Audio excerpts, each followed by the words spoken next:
Hello, folks. Today we're going to be talking about power of compound interest. This is basically how you can make a decent amount of money or a lot of money if you give it time to mature. So the idea here is we're going to first talk about simple interest in this very first problem, which is different than compound interest. So this first problem, if you put $1,000 in a bank account, we'll call that the principal. That's kind of like the initial investment you have. I also have this in Spanish if you need it. Okay. So we're going to do 5% interest. That's how much money you make on top of that. It's calculated once a year. That's why it's simple interest, because they only do it once a year. Compound interest is basically they do it once a month.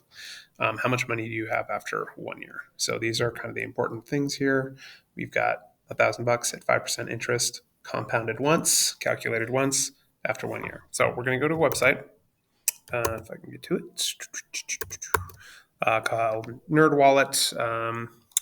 Compound interest calculator, and we're just going to go here and put these numbers in. So it's $1,000 initially. We're not going to put any extra money in. Okay, we're going to let it go for 1 year at 5%, and it's going to be compounded annually. Okay, which is once a year. Okay, right there. So we'll see that at the end of the month, or at the end of the year, actually, we made $50. So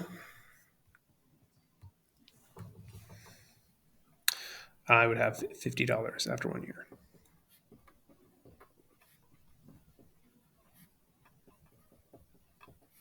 Okay.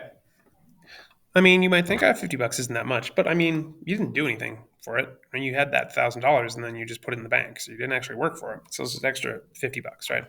Now, if we look at this next one, same thing, right? $1,000, 5% interest.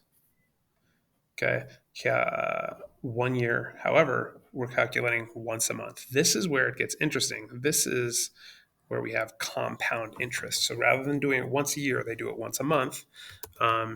And all we have to change right here is compound frequency monthly. And then we'll see that, just based on that, we made an extra $1.16, which again, doesn't seem like that much money.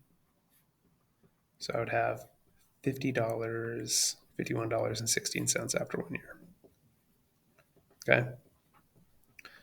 Okay, now let's go back and we'll change. What are we going to change here? We're going to change one small thing. We're going to take that $1,000. So again, 5% interest calculated once a month. But now we're going to do it for 2 years. And we'll see what it looks like. Okay. So years of growth, 2. And we change that. And look at that. It went 104.94. So it actually more than doubled. Because 51.16 times 2 is, let's actually figure that out. Let me get my calculator. We can do this.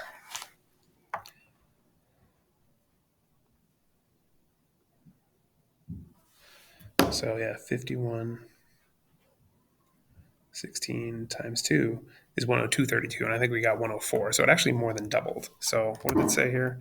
104.94.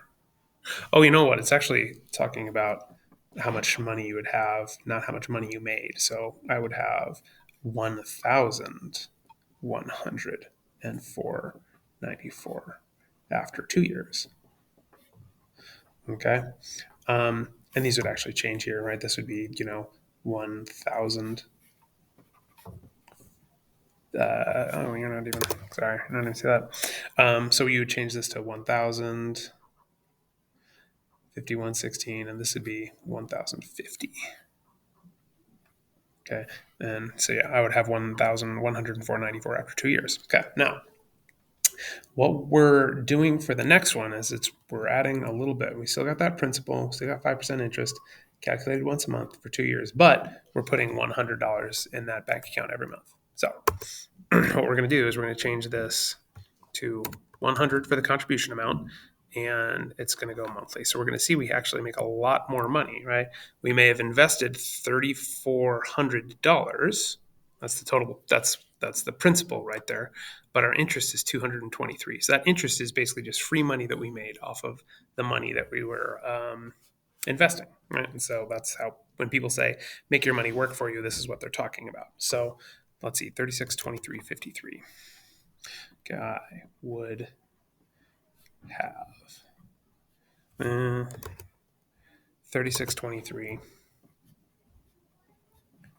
53 after 2 years. Okay.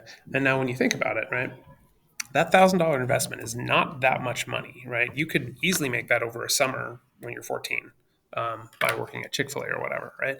And then as you get older and you start putting it in the bank account, that $100 isn't that hard to get like every month, right? You could do a few extra hours every week, a little overtime, pick up a second job, right? And that allows you to kind of like start building your nest egg for retirement, okay?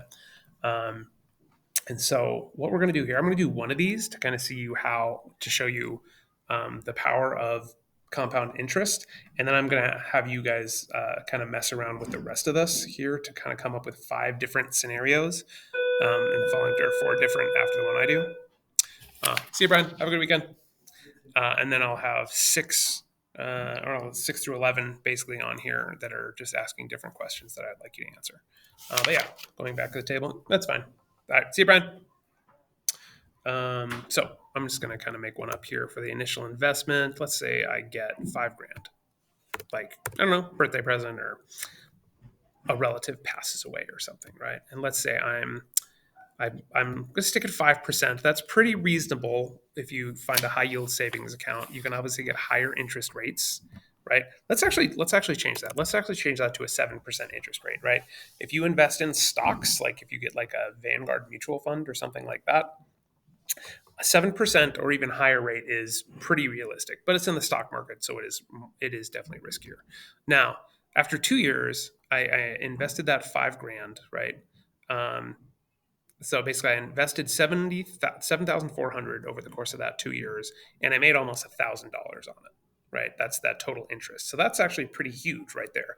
Even after 2 years, like that compound interest, where it is doing it every month rather than once a year, is building up. Now, what if I do it for 20 years, right? And I can change that, and I can say, oh shoot, I invested 29,000 and I more than doubled it in interest, right? So at a certain point, you see this curve, right? This curve is what is the power of compound interest, right? Because it keeps getting steeper and steeper and steeper, and the steeper it is, the steeper that slope is, the more money you are making, right? So let's do that first one. Let's see. Your initial investment is $5,000, okay, and that $100 a month, and then 20 years of growth at a 7% interest rate made me 72,286, right? And again, really, all I'm doing with this, right?